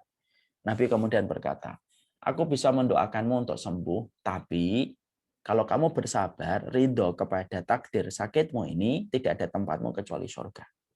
Kamu milih mana? Aku doakan sembuh atau kamu ridho kepada takdir dengan penyakit yang kamu derita. Wanita ini langsung menjawab, kalau begitu saya ridho kepada takdir ya Rasulullah. Kalau begitu saya ridho kepada takdir. Langsung ketika beliau itu ridho kepada takdir, akhirnya beliau itu meninggalkan Rasulullah. Sampai kemudian beberapa langkah balik lagi dan berkata kembali kepada Rasulullah. Ya Rasulullah, cuma satu ya Rasulullah. Kalau penyakit ayanku kambuh, sering sekali auratku tersingkap. Boleh nggak saya didoakan? Saya ridho kepada penyakit ayan saya, tapi kalau kambuh ayan saya tolong ditutup. Tolong ditutupin ya Rasulullah. Yaitu adalah tolong ditutupin aurat saya. Kemudian Rasulullah mendoakan. Para ulama menyampaikan perempuan ini sering kambuh ayannya sampai belum meninggal dunia. Tapi tidak ada tempat wanita itu kecuali sebagaimana yang diberitakan Nabi. Dia penduduk surga. Apa yang menyebabkan dia penduduk surga? Karena sholatnya? Bukan. Karena puasanya? Bukan. Dia tetap sholat, dia puasa. Tapi bukan itu yang menyebabkan dia menjadi penduduk surga. Karena ridhonya dia ketika menghadapi apa yang Allah iriskan dalam takdirnya. Cintanya Allah itu terukur. Ukurannya adalah ridhonya dia manusia itu kepada apa yang Allah tetapkan. Maaf ya Bu, keputusan juri aja tidak mampu diganggu gugat, apalagi dari Allah Subhanahu wa taala. Itu yang keempat. Yang terakhir yang kelima. Kenapa kemudian ini ridho kepada takdir? Karena orang yang ridho kepada takdir menjadikan Allah pun ridho kepada manusia.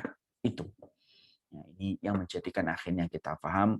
Tadi yang saya sampaikan ini merupakan shortcut-nya kita untuk menuju kepada surganya Allah, itu shortcut-nya, yaitu tergantung kepada ridhonya kita kepada takdirnya Allah. Maka inilah yang menjadikan kita harus memahami. Nah, setelah ini kita kemudian harus paham. Lalu apa yang harus saya lakukan, Ustaz, supaya saya mampu merubah takdir menjadi anugerah dalam kehidupan kita? Setidaknya ada 6. Saya sampaikan singkat karena waktunya sudah habis. Yang pertama adalah berdoalah kepada Allah supaya kita diberikan hati yang selalu ridho kepada takdirnya Allah. Ya. Orang yang selalu berdoa supaya dia diberikan oleh Allah kelapangan hati untuk menerima takdir adalah orang yang akan selalu dibantu oleh Allah untuk menerima takdirnya Allah. Kemudian yakin dengan pertolongan Allah. Artinya bahwasanya takdir Allah itu walaupun berat tapi pasti ada pertolongan Allah. Yakin Ibu, yakin itu belajarlah sebagaimana ibunya Musa. Ibunya Musa itu ketika menghanyutkan Musa kecil di atas sungai Nil, dia yakin di situ ada pertolongan Allah. Makanya akhirnya apa? Musa kemudian masuk ke tempat pemandiannya Asia, istrinya Firaun, dijadikan Asia jatuh cinta kepada Musa kecil yang masih merah, dijadikan Firaun tidak bisa menampik permintaan dari Asia.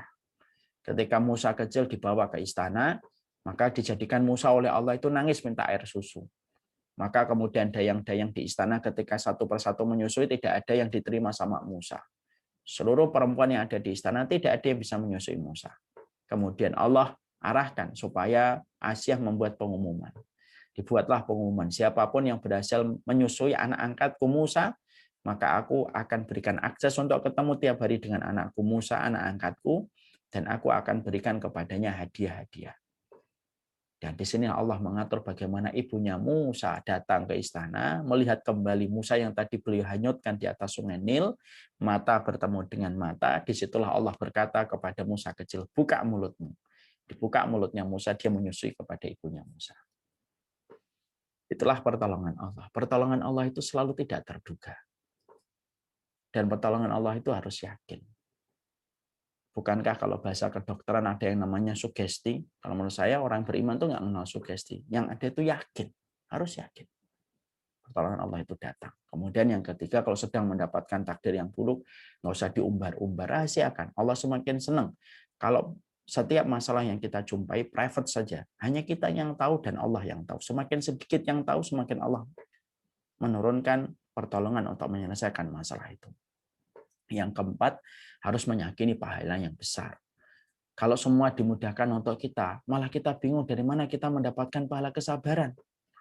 Kalau ibu kemudian semuanya gampang, pengennya gini langsung dapat, pengennya anak di sini langsung dapat, pengennya suami begini langsung dapat. Kalau semuanya dimudahkan untuk kita, malah bingung kita. Dari mana kita akan mendapatkan pahala kesabaran.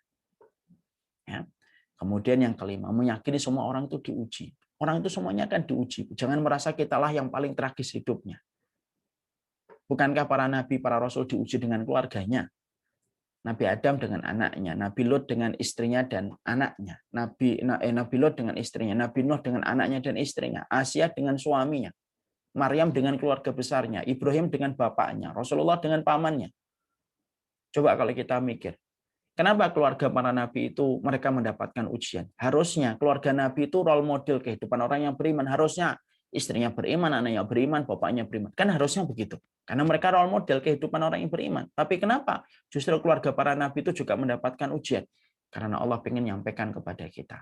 Kalau nabiku aja aku uji dengan keluarganya, apalagi kamu bukan nabi, bukan rasul. Ya. Kemudian apa? Sibukkanlah dengan nikmat yang lain yang Allah berikan kepada kita. Ada yang diuji dengan anak, tapi suaminya baik sama istrinya. Ada yang diuji dengan suami, tapi anak-anaknya itu dekat sama ibunya. Ada yang diuji dengan orang tuanya, tetapi kemudian dia punya keluarga yang selalu mendukung dia. Ada yang diuji tempat kerjanya, tapi setiap pulang dia punya sahabat dan punya keluarga yang selalu menjadi pendukungnya. Selalu ada alasan kenikmatan yang bisa menjadikan kita paham. Allah itu kalau mengirimkan satu ujian, Allah tambahkan kenikmatan di tempat yang lain. Karena Allah kalau nutup satu pintu, Allah buka pintu yang lain. Kalau Allah mengambil sesuatu, Allah tambahkan di tempat yang lain. Dan kita kadang-kadang itu lupa. Kita fokus sama ujian itu, tetapi melupakan nikmat-nikmat yang besar yang sudah Allah berikan dalam kehidupan kita. Dan yang membuat kita amnesia terhadap kenikmatan itu siapa? Syaitan. Selalu ada kenikmatan. Ada yang diuji dengan anak, tapi suaminya baik banget. Ada yang juga dengan suaminya zina, selingkuh. Tapi dia punya anak yang selalu mendukung dia. Kadang-kadang diuji dengan tempat kerja, tapi kemudian ternyata sahabatnya baik, mendukung dia, selalu kemudian membackup dia dalam kebaikan. Selalu ada nikmat yang lain yang Allah berikan kepada kita. Semoga Allah memberikan kepada kita keridhaan kepada takdir atas semua yang terjadi dalam kehidupan kita. Iman itu tidak hanya diukur dari sholat, iman itu tidak hanya diukur dari sedekah, tapi iman itu diukur dari kekuatan hati untuk ridho kepada takdirnya Allah. Yang dijadikan spotlight oleh Allah ketika melihat makhluk dan melihat manusia itu bukan hanya ibadah kita, tapi keridhaan yang ada pada hati kita dan jiwa kita. Semoga Allah memberikan kita keridhaan. Allahumma inna nas'aluka ridha biqada'ika wa qadarika. Ya Allah, kami meminta kepadamu ridho kepada takdirmu dan apa yang kau tetapkan. Karena kami tahu takdirmu itu tidak pernah salah dan takdirmu tidak pernah zalim kepada setiap hamba-Mu yang senantiasa beriman kepadamu. Wassalamualaikum Muhammad walhamdulillahirabbil alamin. Saya serahkan kembali kepada pembawa acara. Alhamdulillah, Masya Allah Ustadz. Kajian yang penuh dengan syarat makna dan syarat ilmu. Alhamdulillah pasti benar-benar dirasakan oleh para hadirin yang hadir pada kajian pada siang ini. Selanjutnya di sini ada 5 pertanyaan Ustadz, sesi tanya jawab. Kita punya waktu 15 menit, ada 5 pertanyaan. Saya akan bacakan, nanti Ustadz jawab satu persatu tiap pertanyaan. Mungkin kalau ada yang tambah, tetap kita batasi waktu selama 15 menit untuk menjawab pertanyaan-pertanyaan. Mudah-mudahan 5-5-nya ini terjawab dengan sempurna. Yang pertama adalah dari Ibu Akila. Ustadz, takdir Allah tak pernah salah. Apakah jodoh pun bagian dari takdir Allah? Seringkali mendengar cerita wanita soleha berjodoh dengan laki-laki yang tidak soleh. Misal kasar, pejina, pemabuk, dan lain-lain. Ini bagaimana Ustadz? Apa hikmah untuk wanita tersebut jika takdir itu adalah ada hikmahnya? Apa hikmah perempuan soleha disandingkan dengan jodoh laki-laki yang zolim? Itu pertanyaan pertama Ustadz, silakan satu persatu dijawab. Ya. Sebelum saya menjawab itu Ibu, bahwasanya kenapa ada wanita soleha yang mendapati jodoh yang ternyata tidak sesolih dia? Sebagaimana sang istri selalu menjaga ketaatan dia kepada Allah. Jauh sebelum terjadi kepada ibu itu ribuan tahun lalu, sudah terjadi dan menimpa kepada Nabi Nuh. Apa kurangnya Nabi Nuh? Sabarnya diakui oleh para nabi, bukan diakui oleh kita loh. Yang mengakui para nabi. Diakui pula oleh Allah. Kebaikannya diakui oleh Allah. Kesungguhannya di dalam menyampaikan kebenaran diakui oleh Allah. Tapi perhatikan apa yang Allah berikan kepada Nabi Nuh. Istrinya tidak beriman, anaknya pun tidak beriman. Terkadang Allah itu memberikan kepada kita satu irisan yang berat, yang tidak sesuai dengan apa yang menjadi ekspektasi dan keinginan kita. Karena Allah itu pengen menguji orang itu. Apakah dia lebih cinta kepada itu ataukah dia lebih cinta kepada Allah. Karena bisa jadi disitulah Allah pengen menguji. Allah menguji Nabi Nuh. Apakah dia lebih cinta kepada istrinya ataukah dia lebih cinta kepada Allah. Apakah dia lebih cinta kepada anaknya ataukah dia lebih cinta kepada Allah. Dan Nabi Nuh mampu melewati. Dia lebih mencintai Allah daripada istrinya dan anaknya yang tidak beriman kepada Allah. Dan di sisi yang lain kita juga harus paham. Orang yang datang dalam teras kehidupan kita itu ada 2. Ada yang membawa bunga, yang membuat kita tersenyum bahagia. Ada pula yang datang membawa duri yang membuat kita terluka dan meneteskan air mata. Dan kita tidak pernah tahu siapa yang dihadirkan oleh Allah pada teras kehidupan kita. Kita punya teman, suaminya baik banget. Maka sesungguhnya dia mendapatkan bunga supaya Allah menguji dia batas kesyukuran dia sampai mana. Kita punya teman, Masya Allah suaminya gitu amat ya. Allah mengirimkan itu merupakan bagian dari Allah mengirimkan pahala kesabaran untuknya. Maka kita hanyalah menjadi seorang makhluk yang menjalani ujian yang Allah berikan dalam kehidupan kita. Kalaulah wanita tadi, kenapa kok dia bisa melakukan itu? Mungkin Allah sayang, mungkin Allah cinta kepada wanita itu, Allah kirimkan berbagai macam episode kehidupan yang menggugurkan dosanya tiap hari ketika dia harus bersabar menghadapi suami yang semacam itu. Supaya ketika dia balik kepada Allah, dia bersih. Karena dosa-dosanya sudah dirontokkan dengan kesabaran yang dia berikan ketika menghadapi suaminya yang tidak menjadi imam. Yang baik untuknya. Dan itu akan menjadi kebaikan dalam kehidupan di akhirat. Berapa banyak air mata yang jatuh hari ini akan menjadi sebab senyuman terindah di surga. Berapa banyak penderitaan hari ini akan berujung tersenyumnya manusia di dalam kampung akhiratnya.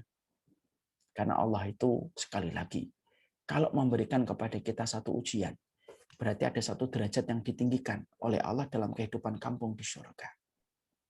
Inilah enaknya kalau kemudian kita itu beriman kepada Allah dengan hari akhir.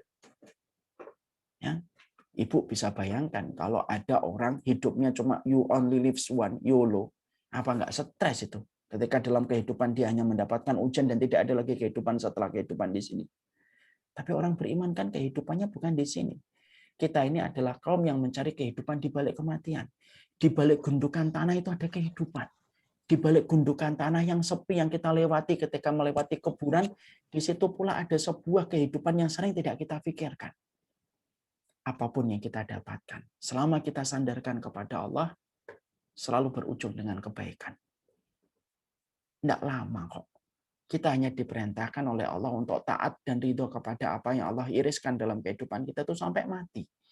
Kalau matinya besok, ya sampai besok. Kalau matinya pekan depan, ya sampai pekan depan. Tapi balasannya adalah tidak ada batasan garis finishnya.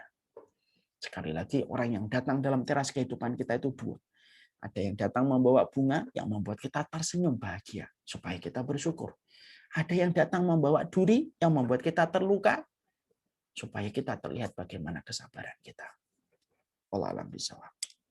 Baik, terima kasih Ustadz untuk pertanyaan pertama. Untuk pertanyaan kedua dari Ibu Iva. Assalamualaikum Pak Ustadz. Bagaimana mengasah hati agar lebih peka terhadap isyarat atau hikmah dari setiap perkara? Mengasah hati supaya kita punya transmisi yang bagus untuk menangkap hikmah dari Allah itu banyak, Ibu. Salah satunya adalah sering khulwah. Sering sendirian dengan Allah di sepertiga malam. Sering berdialog dengan hati kita. Hidup berkesadaran itu sudah mulai harus kita timbulkan mulai hari ini. Banyak dari kita itu hidup itu kayak autopilot aja. Hidup, bangun, ngelakuin ini, ngelakuin itu. Tapi kita tidak pernah hadir hatinya dalam apa yang kita perbuat. Makanya saya sering mendapatkan gini. Ustadz, saya punya teman, sholatnya banyak. Ibadahnya juga banyak. Tapi kok stres ya Ustadz? Jawabannya ternyata kita dapatkan apa? Banyak orang yang beribadah dengan fisiknya. Tapi ternyata hatinya dan pikirannya tidak pernah beribadah. Hati dan pikirannya melayang kemana-mana dan menjalani kehidupan itu tidak disadari kemana arahnya. Roadmap untuk pikirannya tidak pernah ada.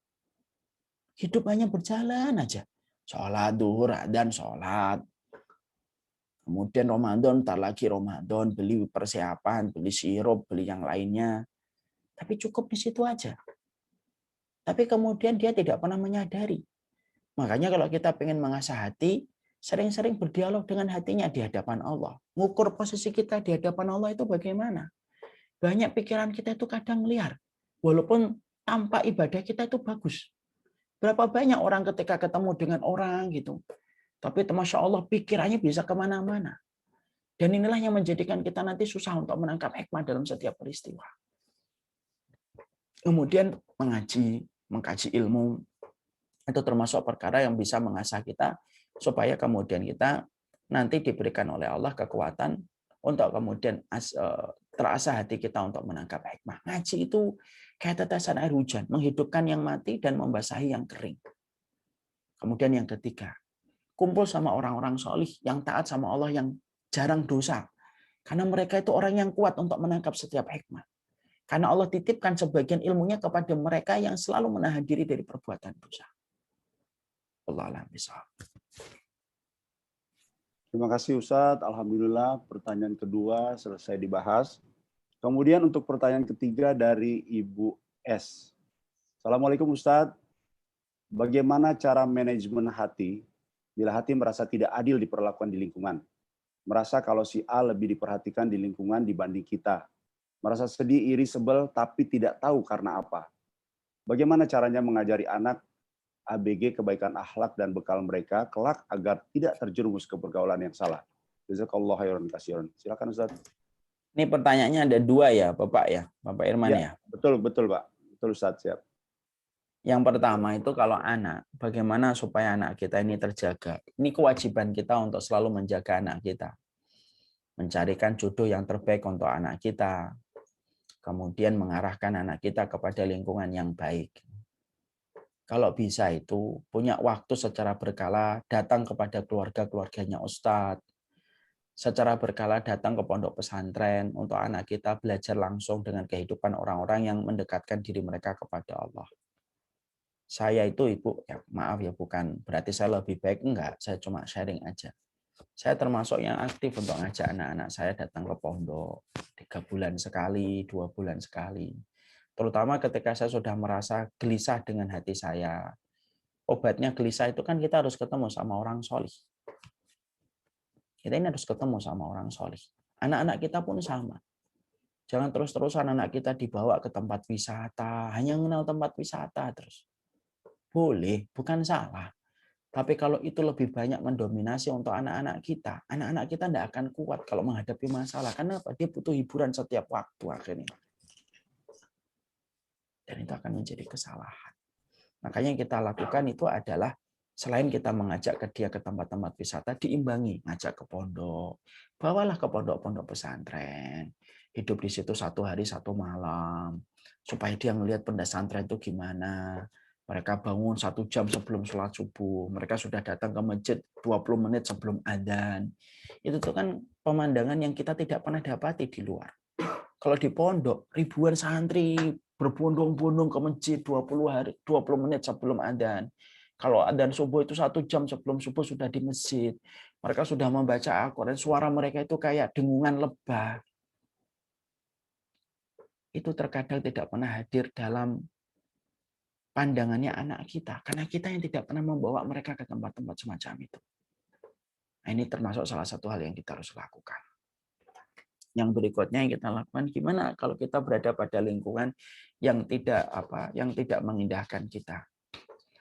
Tidak setiap apa yang buruk itu harus dibalas dengan keburukan. Kalau memang ibu tidak kuat, cari lingkungan yang lebih baik. Bukankah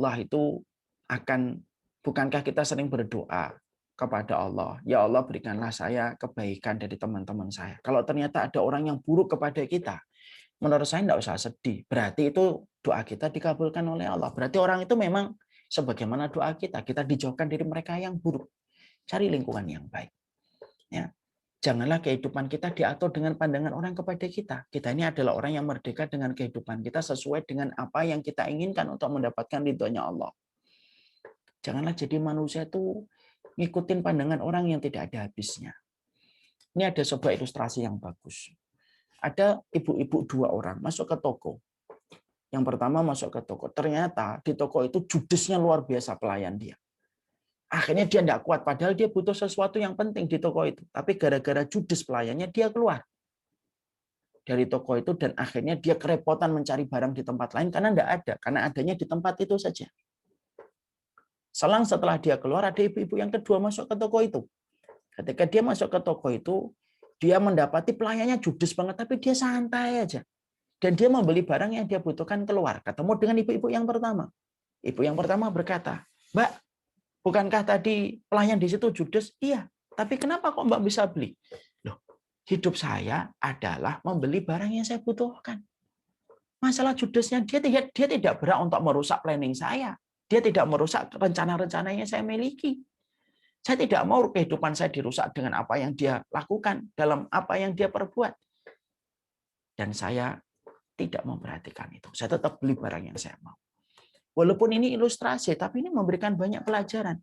Kadang-kadang kita itu suka sekali merusak planning kita hanya gara-gara dilihat, atau kemudian hanya gara-gara kita memikirkan orang. Akhirnya planning-planning kehidupan kita itu akhirnya kita rubah, kita rusak semuanya planning dan roadmap yang sudah kita buat. Jangan gitu. Pastikan roadmap kita, planning kita benar, tidak melanggar aturan Allah. Setelah itu, terus cari orang yang siap dengan apa yang kita miliki. Kalau belum ketemu, berarti sabar. Mungkin akan Allah ketemukan di masa mendatang. Allah alam bisawab. Terima kasih Ustadz untuk pertanyaan yang ketiga. Untuk yang keempat masih ada 2-3 pertanyaan, tapi kita coba bisa selesaikan. Ini ada pertanyaan yang keempat dari Ibu Wendy. Ibu Wendy Rahmadani. Assalamualaikum Ustadz. Bagaimana bisa membedakan apakah itu takdir atau kesalahan kita? Misalkan kita punya anak, sudah kita didik dengan baik, ternyata dia LGBT atau transgender. Apakah itu takdir atau kesalahan orang tuanya? Jazakallah Ustadz. Terima kasih Ustadz. Pertama, tentunya ini contoh yang berat. Na'udzubillahi min dzalik ya. Kita harus berlindung diri kepada Allah terhadap contoh ini. Yang kedua, kalau ternyata anak kita itu menderita penyakit atau menderita penyimpangan yang luar biasa, ya dua-duanya harus kita imbangkan. Satu sisi kita harus ridho kepada takdirnya Allah, satu sisi kita harus mengevaluasi kesalahan kita. Mungkin pasti ada kesalahan yang kita lakukan sampai Allah memberikan semacam itu. Tapi kesalahan itu harus menjadi cambuk kita mengevaluasi apa yang kita kerjakan. Ya. Dan kita harus berupaya untuk terus mendekat kepada Allah, berupaya untuk berkonsultasi kepada orang yang memiliki spesialisasi di bidang itu supaya masalah ini bisa terurai dan menjadi sebuah kebaikan. Menganggap diri kita salah itu lebih baik daripada menganggap diri kita sebagai orang tua yang berhasil. Kalau kita sudah terlalu menganggap kita ini sudah baik menjadi orang tua, biasanya orang yang sudah menganggap dirinya baik itu tidak berproses untuk menuju kepada perbaikan. Tapi kalau kita menganggap diri kita ini masih kurang, itulah yang menjadikan kita tidak pernah berhenti untuk berproses dan berevaluasi serta memperbaiki kesalahan-kesalahan dalam kehidupan kita. Menjadi orang tua yang selalu merasa kurang itu lebih baik daripada menjadi orang tua yang selalu merasa benar. Bisa. Terima kasih Ustadz. Kemudian yang terakhir ini 2 pertanyaan sekaligus saya gabung. Yang pertama dari Ibu Ois. Assalamualaikum Ustadz. Bagaimana cara mengajarkan anak agar ridho terhadap hasil usaha, namun tetap menjadi orang yang tangguh dalam berjuang? Kemudian yang kedua, untuk dari Ibu Leni, Assalamualaikum Ustadz, mohon diulang lagi doa agar kita ridho kepada takdir Allah. Jazakallah khair Ustadz. Silakan Ustadz, 2 pertanyaan bisa sekaligus.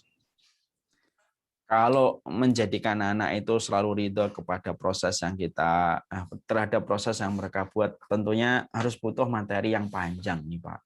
Tentunya masalah parenting itu kan tidak bisa diselipkan dalam 1-2 menit. Lain-lain waktu insya Allah kita akan bahas gimana sih pola-pola parenting nabawi yang disampaikan oleh Rasulullah SAW.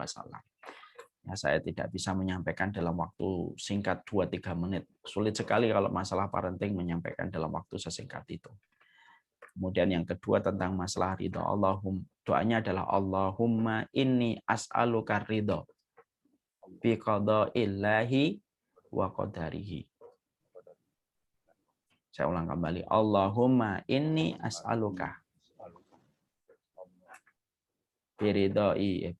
Allahumma inni as'aluka ridho bi qada'illahi wa qadarihi.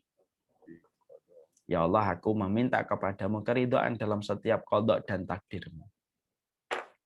Nah, makanya kemudian kalau untuk melatih dialog pada hati itu apa? Fihi khair. Katakan pada segala sesuatu yang kita temukan, fihi khair. Selalu ada kebaikan. Selalu ada kebaikan.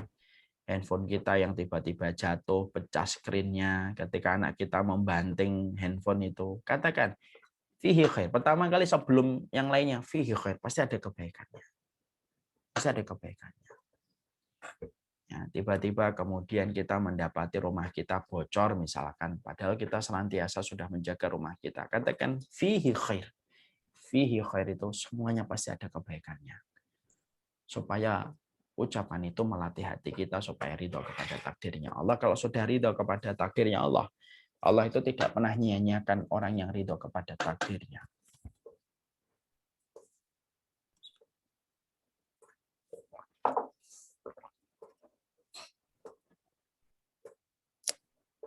Baik, terima kasih Ustadz. Ini ada satu lagi yang mungkin sekaligus dibahas sama tambahan dari Bu Es juga. Mohon maaf, tadi doa ridhonya bisa tolong ditulis Mas Admin. Nanti sudah ditulis oleh Ibu Ketua, nanti akan diulangi lagi dan ditulis di di sini nanti di chat nanti ditulis oleh Ibu Ketua.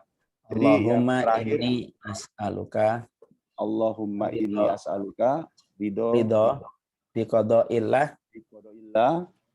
wa qadarihi. Wa qadarihi. Allahumma inni as'aluka ridho fi qadaillah wa qadarihi. Fi qadaillah wa qadarihi. Baik, Bu Es, nanti saya tuliskan di chat. Kemudian untuk yang satu Pak Ustadz, biar semua puas siang ini. Assalamualaikum Ustadz. Jika qadarullah gigi rusak, tidak bisa ditambal, disarankan dokter untuk implan gigi permanen untuk bisa makan. Bagaimana hukum syariat Islam dari segi kesehatan? Jazakallah Ustadz. Ya kalau giginya lagi memang semacam itu dibutuhkan dan sudah disampaikan orang yang punya ilmu dalam bidang gigi, ya tidak ada masalah Pak. Silakan diimplan aja, tidak ada masalah. Daripada nanti tidak bisa makan, Nah, kan dikira nanti suaminya nggak dikasih makan kan, kasihan suaminya. Baik Ustadz, Bu S, jelas ya Bu Wendy ya yang terakhir. Baik Ustadz, Ibu-ibu, Bapak, hadirin sekalian yang hadir pada kajian pada siang ini, sesuai dengan waktu yang ada, saya akan menyimpulkan. Yang pertama adalah kenapa harus ridho dengan takdir Allah. Satu, karena takdir Allah itu tak pernah salah. Dua, karena takdir Allah itu selalu membawa hikmah pada kehidupan. Tiga, karena ridho takdir mengkualitaskan hidup seseorang. Empat, karena ridho kepada takdir adalah bagian rasa cintanya Allah kepada kita. Dan kelima adalah karena ridho Allah kepada takdir menjadikan Allah pun ridho kepada kita. Kemudian kesimpulan yang berikutnya, bagaimana merubah sebuah takdir menjadi anugerah? Yang pertama, selalu berdoa. Dua, yakin dengan pertolongan Allah. Ketiga, merahasiakan dengan tidak mengumbarnya apalagi lewat medsos. Empat, meyakini pahalanya yang besar. Lima, meyakini bahwa semua orang diuji dengan takdir Allah. Tidak ada yang bebas dari ujian Allah. Dan karena menyibukkan diri dengan kenikmatan lain yang telah Allah berikan. Demikian Ibu-ibu dan Bapak-bapak, Ustadz Ustadz Abu Basam yang kami hormati, semoga Allah senantiasa memberikan kesehatan, kebahagiaan, keberkahan kepada Ustadz dan keluarga. Dan kami semua, keluarga besar Lepsul Kebayoran, sangat berterima kasih, sangat bisa menikmati hari ini sebagai ilmu dan juga makna yang syarat dengan makna. Kemudian ibu-ibu, marilah ibu-ibu dan bapak-bapak sekalian, marilah kita tutup dengan doa kafaratul majelis. Subhanakallah wa bihamdi, asyhadu an la ilaha illa anta, astaghfiruka wa atubu ilaik. Demikian, Assalamualaikum warahmatullahi wabarakatuh, dan saya kembalikan kepada Ibu Ketua Rohis, Ibu Indri. Ya, Pak Ustadz. Kami boleh nge-share satu informasi kajian dari Syamila Series kami, kalau berkenan 1 menit. Boleh. Boleh Ustadz, boleh, siap. Silakan Ustadz. Sebentar.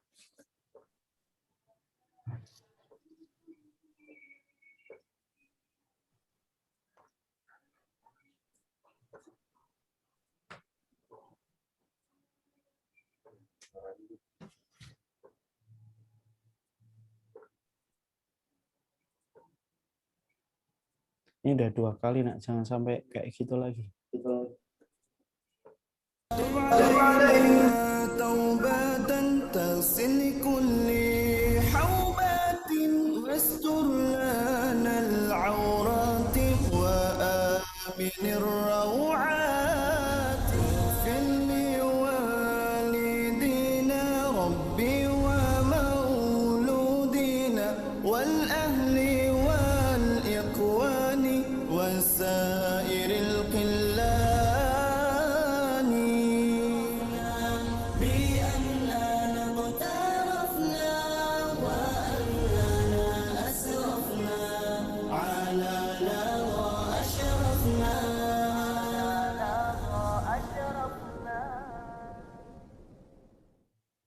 Syamila Series setelah dengan izin Allah sukses mengadakan Syamila Series yang pertama dan yang kedua.